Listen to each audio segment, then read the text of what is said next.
안녕하세요. 1학년 과학입니다. 자, 오늘은 5단원 세 번째 시간입니다. 상태 변화와 입자 배열의 변화. 자, 교과서 168쪽에서 173쪽, 프린트는 6쪽에서 7쪽을 보시면 되겠습니다. 자, 여러분들 교과서 168쪽에 이런 그림이 있을 겁니다. 자, X 상태의 양초가 굳으면 이 안쪽 부분이 이렇게 오목하게 들어가면서 파인다고 합니다. 이렇게 굳는다고 하는데 왜 이런 모양으로 굳는지 그 원리에 대해서 오늘 학습을 해보도록 하겠습니다.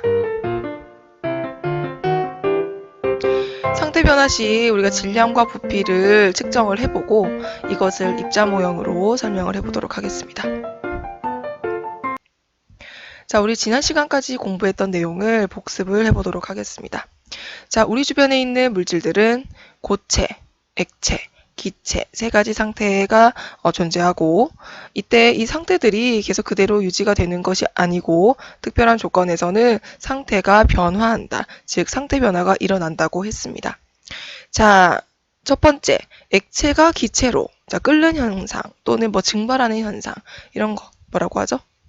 네, 기화라고 합니다. 자, 반대로 기체가 액체로 변하는 현상을 액화라고 합니다. 고체가 액체로 녹는 현상을 융해라고 하고 반대로 액체가 고체로 어는 현상 또는 굳는 현상을 응고라고 합니다.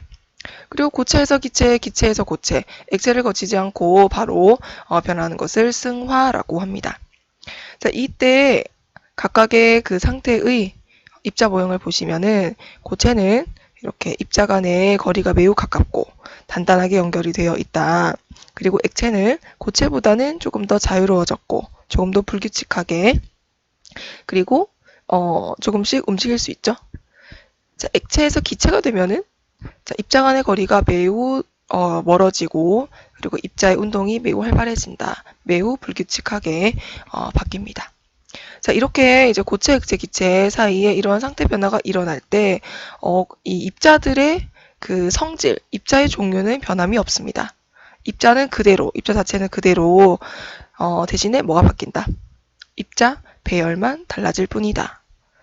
따라서 상태 변화가 일어나도 물질의 성질은 변함이 없다라고 지난 시간에 매우 강조를 했었습니다. 기억나시나요? 자, 그럼 이것을 제가 학교 상황에 그 비유를 한번 해볼게요. 제가 지난 시간에도 한 번씩 언급을 했었는데, 자, 고체는 이렇게 그 교실에서 수업을 하는 그런 상황에 해당합니다. 학생들이 각자 자리에 딱 질서 있게 앉아 있는 그런 모습이 되겠죠. 됐죠?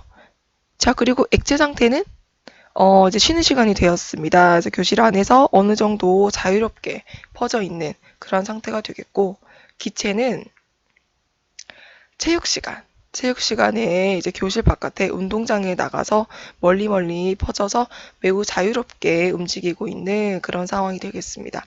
자, 근데 여러분들 고체, 액체, 기체, 수업 시간, 쉬는 시간, 그리고 체육 시간에 입자의 배열, 그러니까 학생들의 배열만 달라졌을 뿐이지 각각의 학생의 성질은 변함이 없죠. 이해되시죠? 그래서 입자 물질의 상태 변화도 마찬가지입니다. 이렇게 그 물질을 이루는 입자는 변함이 없고 다만 입자 간의 배열만 달라질 뿐이다. 즉 물질의 상태가 성질의 변화가 없다라고 지난 시간까지 공부를 했었습니다. 자, 그러면 오늘은 상태 변화에 따른 질량 그리고 부피 변화에 대해서 한번 관찰을 해볼 건데 여러분들 교과서 168쪽에 탐구 활동이 있습니다. 실험 영상을 먼저 보겠습니다.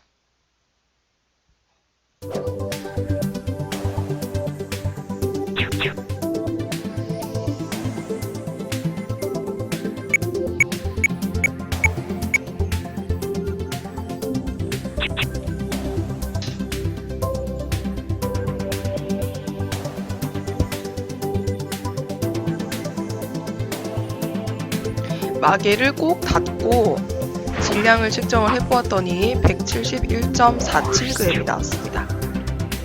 자, 머리 말리개, 그러니까 드라이기를 이용해서 자, 따뜻한 바람을 불어주면 안쪽에 있는 액체 아세톤이 기체로 기화를 하게 됩니다. 다 기화가 되면 질량을 측정해 봅니다.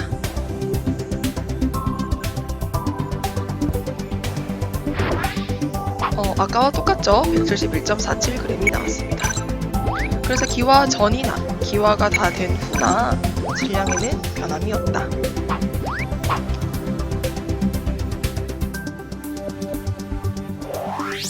자, 탐구 2는 부피 변화를 관찰합니다. 자, 페트병을 이용하는데 페트병에 아세톤을 넣은 다음에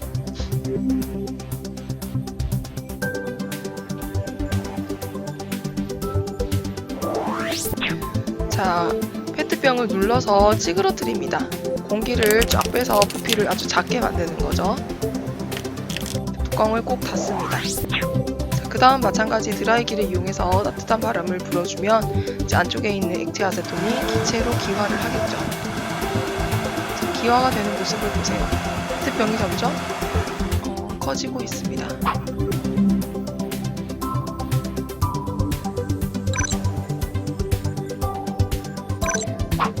그래서 기화가 다 되었더니 이렇게 부피가 증가했다는 것을 알 수가 있죠.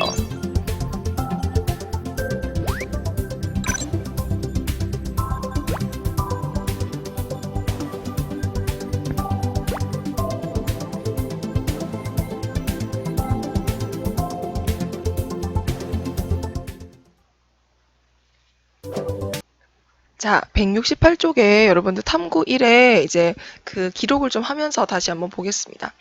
자, 실험 내용은 이랬습니다.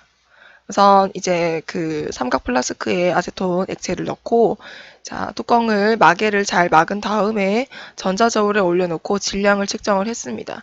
자, 거기 물음표 보이시죠? 여러분들 교과서 초록색 물음표 질량은 몇 g인가? 자, 질량은 171.47g이었습니다.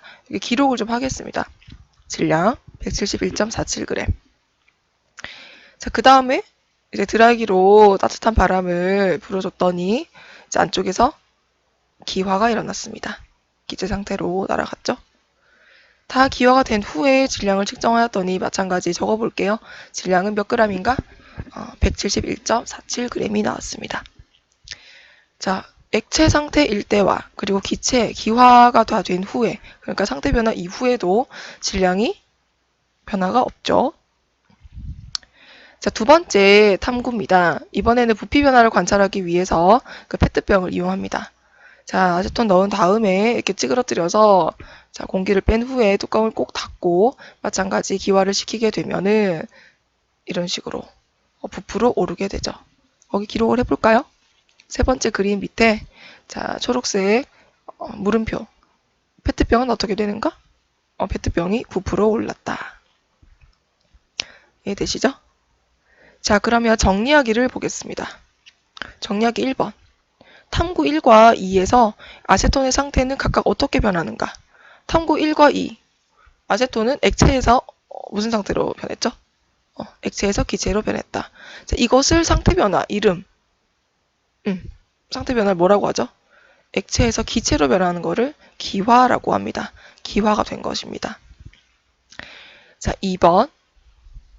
탐구 이제 1에서 드라이기로 따뜻한 바람을 불어주기 전과 후의 질량을 비교하고 왜 그런 결과가 나타났는지 입자로 설명해보자. 우선 자, 그 기화 전후의 질량이 어땠죠? 질량 변화가 없었습니다. 왜 그럴까요? 자, 마개를 꼭 닫았죠. 자, 그래서 액체 상태의 입자들이 기체로 기화가 되면은 입자가 바깥으로 나가지는 못하죠. 입자의 수가 어떻기 때문에 개수가 변함이 없기 때문에 자, 질량도 변화가 없을 것이다. 그러니까 질량이라는 것은 우리가 1학기에도 공부했었지만 질량의 정의가 뭡니까? 질량. 물질이 고유한 양이죠. 그러니까 물질의 양을 말해. 그러니까 이 양, 그러니까 즉 입자의 개수는 변함이 없죠. 그러니까 질량은 입자의 개수라고 보시면 돼요. 그 물질의 양은 변함이 없습니다. 물론 눈에 보이진 않죠. 눈에 보이진 않지만 그 안에 기체 입자로 안에 있는 거죠. 그래서 기체 입자의 개수는 변하지 않기 때문에 질량 변화가 없습니다. 이해되시죠? 자, 3번을 보겠습니다. 탐구 2에서 자, 부피. 자, 기화 전후의 부피가 어떻게 됐습니까? 기화가 다 된 이후의 부피는 증가를 했습니다. 자, 그럼 왜 부피는 증가할까? 질량은 변화가 없었는데 부피는 증가했어요. 자, 이것을 입자의 배열의 변화로 설명을 해보면 어떨까요? 자, 액체에서 기체가 된다. 기체 상태는 액체보다는 입자의 배열이 어떻죠? 조금 더 불규칙하고 입자 간의 거리가 더 멀게 되겠죠. 따라서 부피가 증가를 하게 되겠죠. 이렇게 정리해 볼 수 있겠죠. 액체 상태보다 기체 상태일 때 입자의 배열이 더 불규칙적이고 입자 사이의 거리가 멀어지기 때문이다. 그래서 액체에서 기체로, 즉 기화가 일어나면 부피는 증가를 하게 됩니다.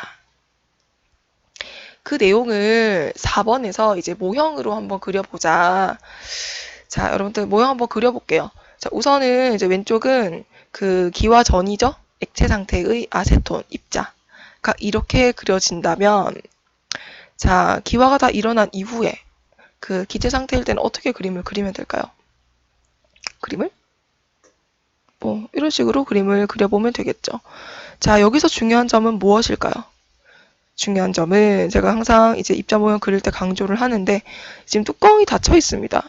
그래서 들어오거나 나가는 입자는 없죠. 그래서 이 입자의 개수를 그대로 그려줘야 돼요.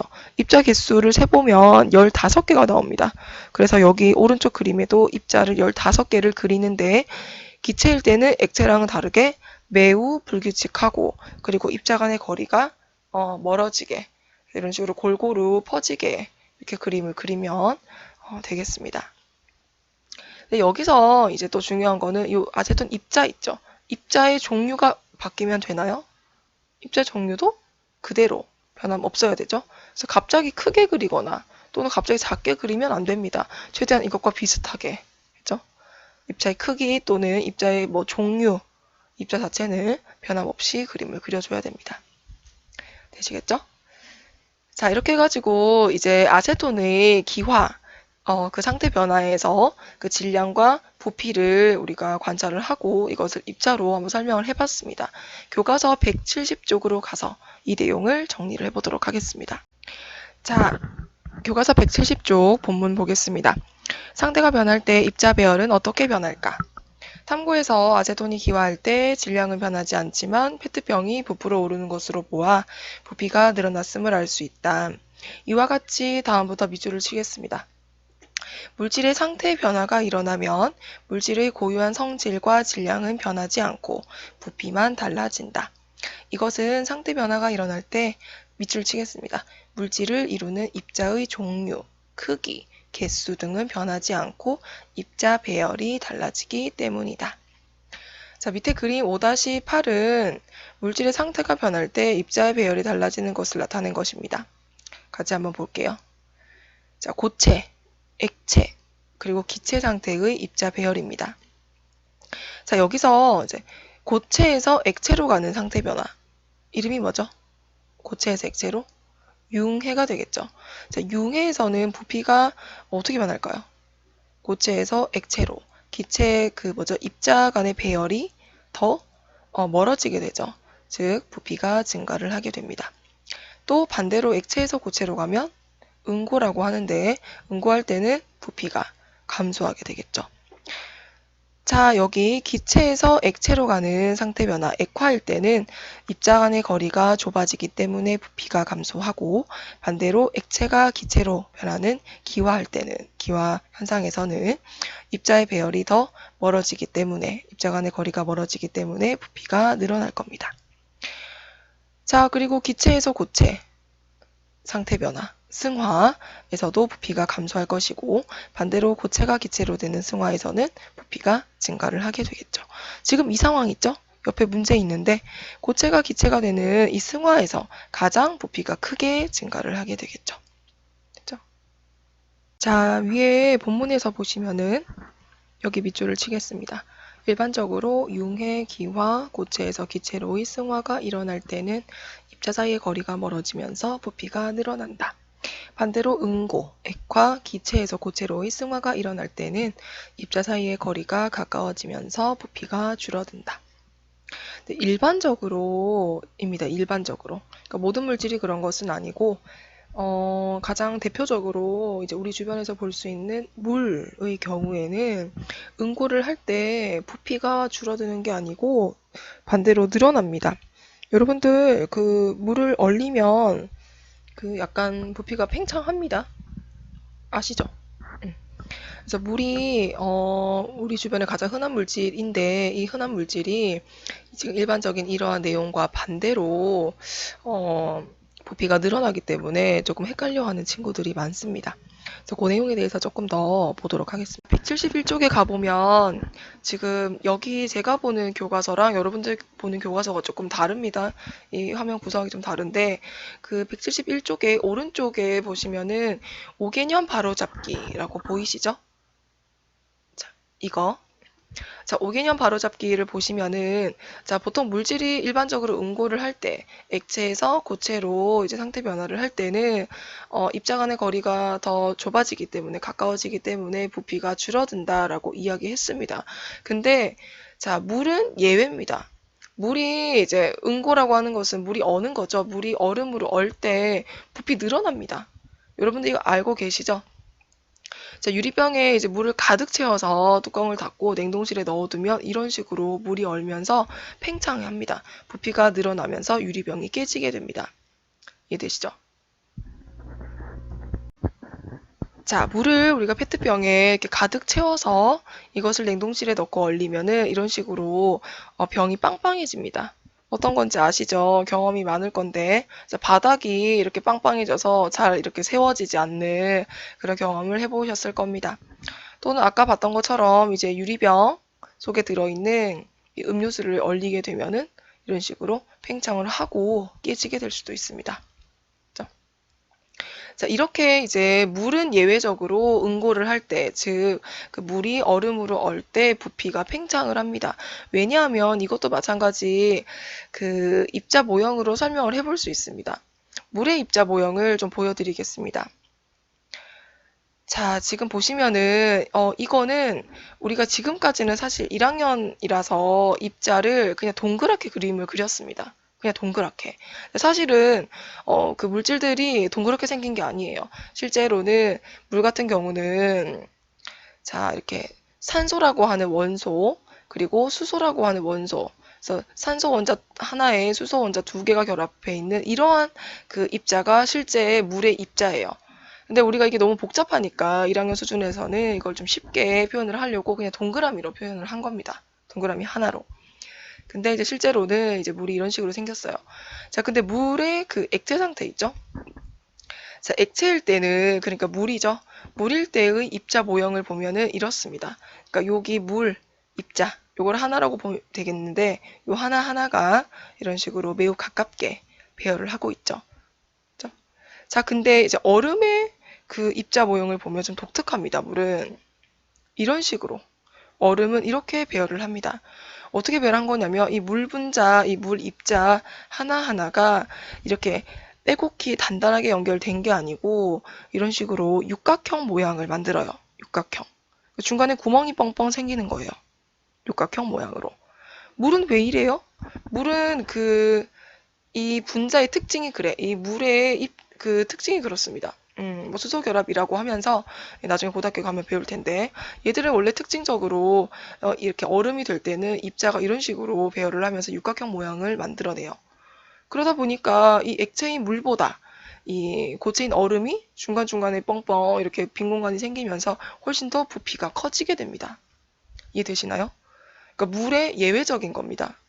물의 예외.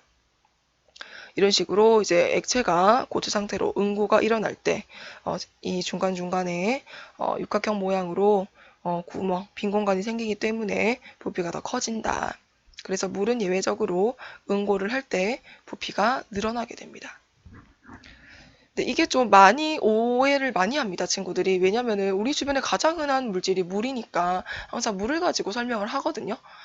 근데 이제 물이 응고할 때 부피 증가하니까 뭔가 이상하다.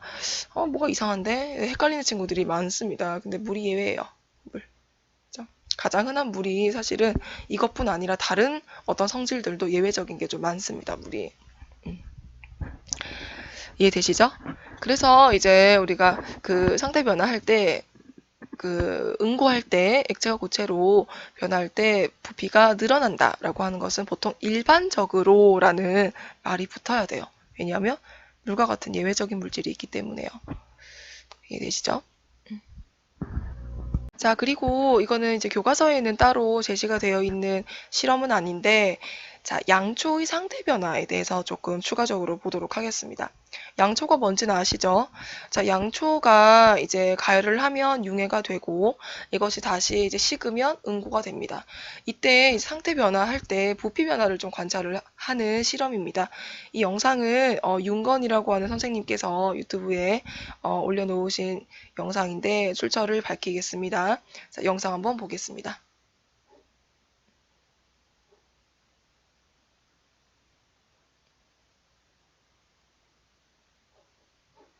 양초가 있습니다.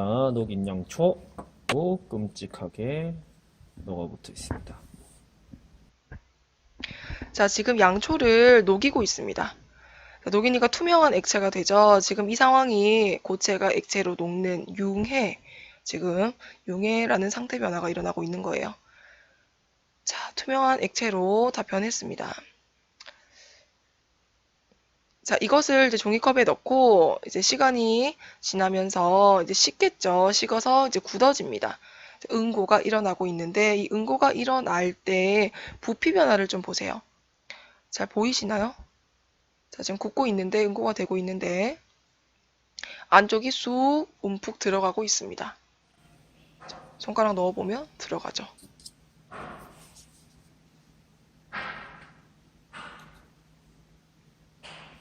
자, 양초가 이제 액체 양초가 고체로 응고가 될 때 왜 이렇게 쑥 들어갈까? 그러니까 부피가 줄어든 것이 되겠죠. 쑥 들어가죠. 쑥 들어갔습니다. 자, 이때 지금 이 영상에는 없지만 질량을 측정을 해보면 질량은 변함이 없습니다. 그러니까 질량은 변하지 않고 이제 부피가 줄어들었는데 자, 왜 그럴까? 아까 168쪽에 이 그림 제가 처음에 수업 시작할 때 같이 봤던 그림이죠. 양초가 굳으면 오목하게 들어가는 이유는 뭘까요? 이것을 입자의 배열로 설명을 하셔야 돼요. 입자 배열. 어떻게 설명하면 좋을까요?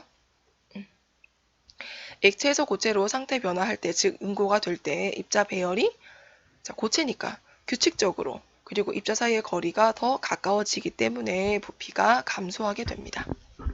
이해되시죠? 자, 이 내용을 168쪽에다가 이 그림 밑에 여러분들이 정답을 좀 기록을 해 놓도록 하겠습니다. 양초가 응고가 될 때 입자 배열이 규칙적으로 변하고 입자 사이의 거리가 가까워지기 때문에 부피가 감소해서 이렇게 오목하게 들어가면서 굳게 됩니다. 자, 이해되시죠? 71쪽의 해보기를 또 보도록 하겠습니다. 자, 드라이아이스 로켓 만들기 활동인데, 자, 드라이아이스 로켓은 사실 조금 위험해서 이 실험은 제가 좀 잘 하진 않고, 드라이아이스를 이용해서 그 승화가 일어나는 그런 현상들을 관찰하는 실험은 좀 되게 재밌습니다. 근데 이게, 할 수 있을지 모르겠어요. 드라이아이스가 좀 까다로운 그 실험 재료입니다. 왜냐면은 한 번 이 드라이아이스를 사면 그날 다 써야 돼요. 왜냐면 그 다음날까지 이게 이제, 보관이 불가능합니다. 그래서 여러분들이 뭐죠? 4반, 1반부터 4반까지 다 같은 날에 다 들어있는 날에 이 실험을 해야 되는데 조금 그런 날을 한번 기회를 한번 찾아보도록 하겠습니다. 드라이아이스는 냉동실에 넣어도 다 승화가 돼요. 왜냐면 드라이아이스 그 온도가 그 영하 한 78도 정도 돼야 됩니다. 그러니까 이제 냉동실에 들어가면 드라이아이스한테는 그 냉동실도 아주 더운 그런 조건이에요. 그래서 다음날 가보면 다 날아가고 없습니다. 빈 봉지만 남아있어요. 그래서 드라이아이스를 실험을 하려면은 1반부터 4반까지 다 모두 같은 날에 수업이 들어있는 날에 해야 해서 제가 조금 기회를 보고 뭐 적당한 날을 한번 찾아서 한번 해보도록 하겠습니다. 로켓은 좀 위험하고 다른 여러 가지 좀 실험이 재밌는 게 있어가지고 사실 모든 활동 잘 안 하는데 이날은 모든 활동을 좀 해보는 건 어떨까 이런 생각이 듭니다. 실험 재료가 딱 그 모둠별로 한 모둠에 하나씩 이렇게 들어가는 그 개수라서 그죠? 드라이아이스 일단 로켓 만들기 뭔지 한번 보겠습니다. 자, 드라이아이스 로켓 만드는 방법은 여기 이제 뭐 이런 색종이는 그냥 꾸미는 재료이고, 여기 보시면은 플라스틱 통, 우리가 필름통이라고 하는데 이 통 안에 드라이아이스 조각을 아주 작게 해서 넣습니다. 넣고 뚜껑을 꼭 닫아가지고 기다리면 이 드라이아이스가 기체로 바로 승화가 일어납니다. 대표적인 승화성 물질이라고 했었죠. 액체를 거치지 않고 바로 기체 이산화탄소로 날아가는데, 시간이 지나면 이 내부에 이산화탄소 기체가 너무 많아지면 기체 압력이 점점 증가를 하다가 이 압력을 이기지 못하고 뚜껑이 뻥 하고 열리게 됩니다. 그 힘에 의해서 이제 로켓이 이제 발사가 되는 건데, 자, 밑에 로켓이 발사되는 까닭을 드라이아이스의 상태 변화와 관련하여 설명해 보자. 어떻게 설명하면 좋을까요? 왜 발사가 된다? 왜 발사가 될까? 정답이 자, 어떻게 기록을 하면 좋을까요? 자, 일단 드라이아이스는 고체에서 기체로 승화가 되죠. 승화할 때, 자, 부피가 어떻게 변할까? 고체에서 기체로. 입자의 배열이 매우 불규칙하게 변하고 입자 사이의 거리가 매우 멀어지면서 부피가 증가한다. 따라서 그죠? 뚜껑이 열리면서 로켓이 발사가 된다. 이런 식으로 정리해 볼 수 있겠죠. 각자 다 정리를 한번 해보도록 하겠습니다. 그죠? 자기만의 그런 언어로 적어보도록 하겠습니다. 자, 이렇게 해가지고 우리가 이제 오늘 상태 변화 할 때 질량 값은 변함이 없고 부피는 변한다. 왜냐하면 입자의 배열이 달라지기 때문이다. 그리고 물은 예외적으로 응고할 때 부피가 늘어난다. 까지 이야기를 했습니다. 자, 오늘 했던 내용을 영상을 보면서 자, 쭉 정리를 한 다음에 여러분들 171쪽에 스스로 확인하기를 풀어보도록 하겠습니다.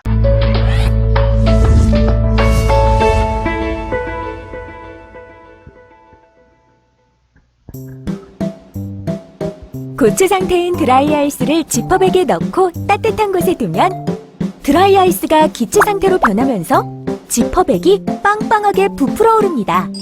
고체 상태의 드라이아이스가 기체로 승화하면서 부피가 늘어나기 때문인데요. 꽉 닫힌 지퍼백 안에서 드라이아이스 입자의 수는 변하지 않지만 고체가 기체로 변할 때 입자 사이의 거리가 멀어지게 되어 지퍼백이 부풀어 오르는 것입니다. 불을 밝히기 위해 혹은 냄새를 없애기 위해 켜는 초를 살펴볼까요? 액체 상태의 촛농이 굳으면 고체 상태의 초로 돌아가는데요. 액체 상태의 촛농이 고체로 변하면서 입자 사이의 거리가 줄어들어 부피가 작아지기 때문에 가운데 부분이 오목해지는 것을 볼 수 있습니다. 고체가 액체로 변할 때, 액체가 기체로 변할 때, 고체가 기체로 변할 때 입자 사이의 거리가 점점 멀어지면서 부피가 커집니다. 반대로 기체가 액체로 변할 때, 액체가 고체로 변할 때, 기체가 고체로 변할 때 입자 사이의 거리가 점점 가까워지면서 부피가 작아집니다.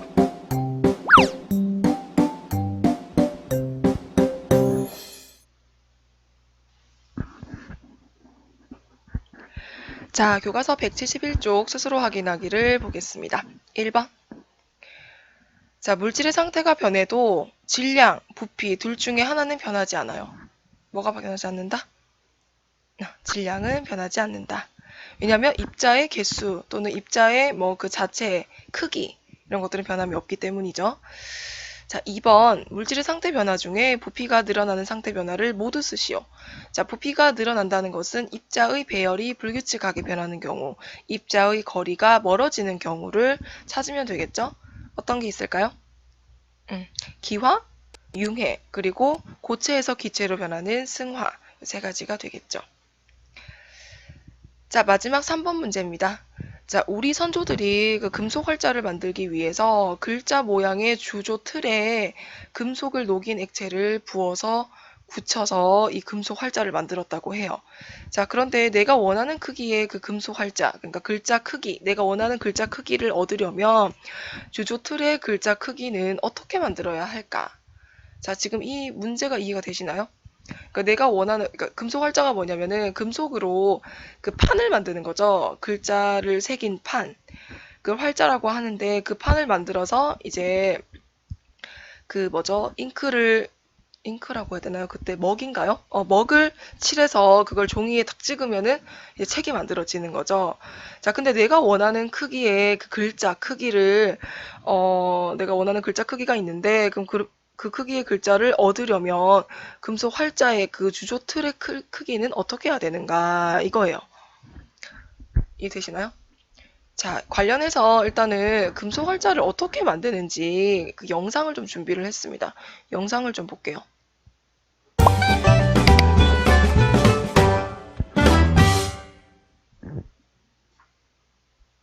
금속 활자는 금속을 녹여서 만들어요.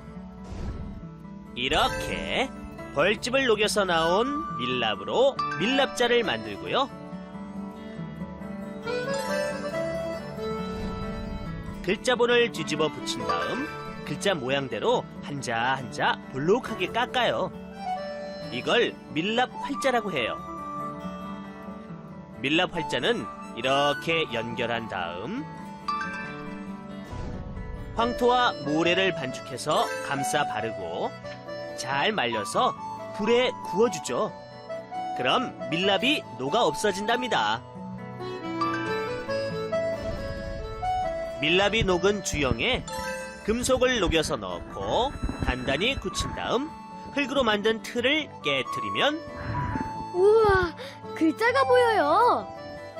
정말 멋지네요.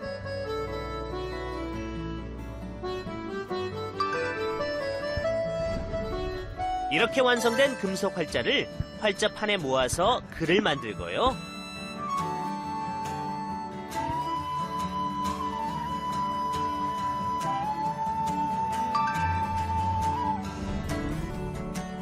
움직이지 않게 밀랍을 부어서 굳히면 금속 활자판이 완성된답니다.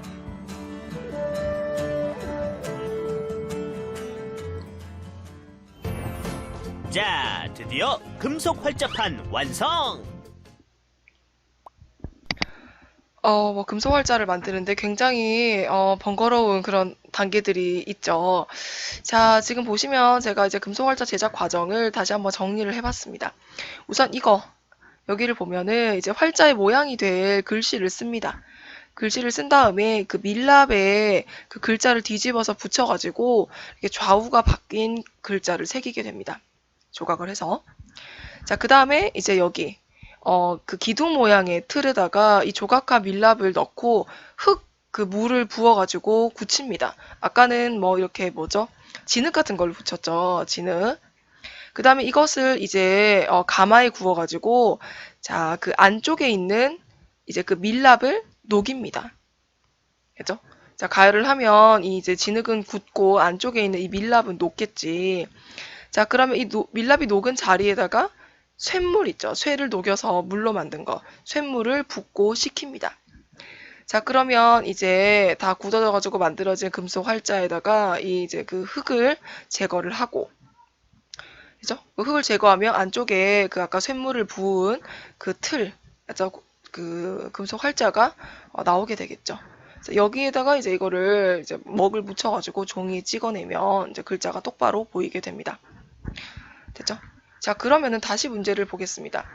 자, 우리가 원하는 크기의 그 글자 크기, 금속 활자를 얻으려면 그 틀의 글자 크기는 어떻게 만들어야 될까요? 자, 틀이 이제 그 쇳물을 넣어가지고 응고가 되겠죠. 여러분들 응고가 됐을 때 부피가 어떻게 된다 했죠? 응고가 되면은 부피가 줄어듭니다. 자, 그러면 내가 조금 원하는 크기가 있다면 그 크기보다 그 주조틀의 글자 크기는 조금 더 어떻게 만들어야 될까요? 조금 더 크게 만들어야 딱 조금씩 응고하면서 줄면서 내가 원하는 크기가 되겠죠. 이해되시나요? 그러니까 응고를 할 때 자, 쇳물이 들어가서 이제 쇳물이 응고가 될 때 부피가 줄어들 것이기 때문에 그죠? 주조틀의 크기는 내가 만들려고 하는 금속 활자보다 약간 크게 만들어야 되겠죠. 이해되시죠? 이거는 이제 응고할 때 부피가 줄어든다라는 그 원리를 이용을 해서 정답을 적으면 되겠습니다. 자, 이렇게 해가지고 이제 오늘 그 상태 변화 할 때 질량과 부피의 변화에 대해서 공부를 했습니다. 자, 오늘도 마찬가지 숙제가 있습니다. 오늘은 프린트 6쪽에서 7쪽 빈칸 채우고 문제 풀어서 사진을 찍어서 과제 제출방 과학에다가 올려주시면 되겠습니다. 자, 수고 많으셨고 이제 다음 주에 학교에서 보도록 하겠습니다.